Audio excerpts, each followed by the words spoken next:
ഞാൻ ഇന്നലെ ഇട്ട ഈവനിങ് വ്ളോഗിനകത്ത് പറഞ്ഞിട്ടുണ്ടായിരുന്നു ഇതേ സെയിം ഈവനിങ് വ്ളോഗ് തന്നെ ഞാൻ നാളെ ഇടാമെന്നും. സോ ആ വീഡിയോ ആണ് ഈ വീഡിയോ. വേറൊന്നുമല്ല, നമുക്ക് യാൺ വാങ്ങാൻ പോകണമായിരുന്നു. അതിന് മുന്നേ ഇത്തവണ നമ്മൾ ആദ്യം പോയത് മന്തിക്കടയിലേക്കാണ്. മന്തിക്കടയിൽ കയറുന്നതിന് മുന്നേ നമ്മൾ ATM കയറിയായിരുന്നു.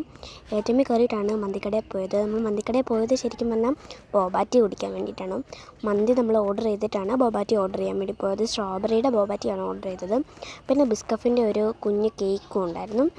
അതും കഴിച്ചിരുന്നപ്പോഴത്തേക്കും നമ്മുടെ മന്തി അവിടെ സെറ്റായിട്ടുണ്ട്. ബോബാറ്റിക്ക് നല്ല ടേസ്റ്റ് ഉണ്ടായിരുന്നു കേട്ടോ. പ്രത്യേകിച്ച് എനിക്ക് ആ ഫ്ലേവർ ഭയങ്കര ഇഷ്ടമാണ്.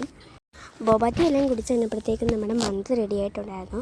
പിന്നെ നമ്മൾ മന്തി വാങ്ങിയിട്ട് നേരെ യാൺ സ്റ്റോറിലേക്കാണ് പോയത്. യാൺ വാങ്ങണമായിരുന്നു എനിക്ക്. സോ അത് 3-4 വാങ്ങി. ഇനി വരല്ലോ, ഇനി എപ്പോഴും വരാൻ പറ്റത്തില്ല. അതുകൊണ്ട് നമ്മൾ 3-4 വാങ്ങി. പിന്നെ എൻ്റെ ഫ്രണ്ടിനൊരു ഹുക്ക് വാങ്ങി. പിന്നെ എനിക്ക് എംബ്രോയ്ഡറിക്ക് വേണ്ടി 2-3 നൂലും വാങ്ങി. സോ അതും വാങ്ങിക്കഴിഞ്ഞ് നമ്മൾ നേരെ ഇക്കാട കടയിലേക്കാണ് പോയത്. ഇക്കാട കടയിൽ കഴിഞ്ഞ തവണത്തെ പോലെ തന്നെ ഇക്കാട കടയിലേക്കാണ് പോയത്. അവിടെ ചെന്ന് കുറേ ക്ലിപ്സൊക്കെ എടുത്ത് നോക്കി. എനിക്ക് ഭയങ്കര ഇഷ്ടപ്പെട്ടു. പക്ഷേ എനിക്ക് വാങ്ങിച്ച് തന്നില്ല ഗൈസ്.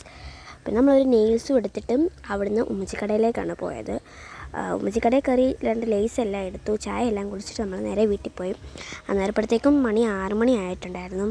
വീട്ടിൽ ചെന്നപ്പോൾ നമ്മുടെ സോളാർ ലൈറ്റായിരുന്നു നമ്മളെ വെൽക്കം ചെയ്തിട്ടുണ്ടായിരുന്നത്. സോ ഇത്രയേ ഉള്ളൂ. Thank you for watching.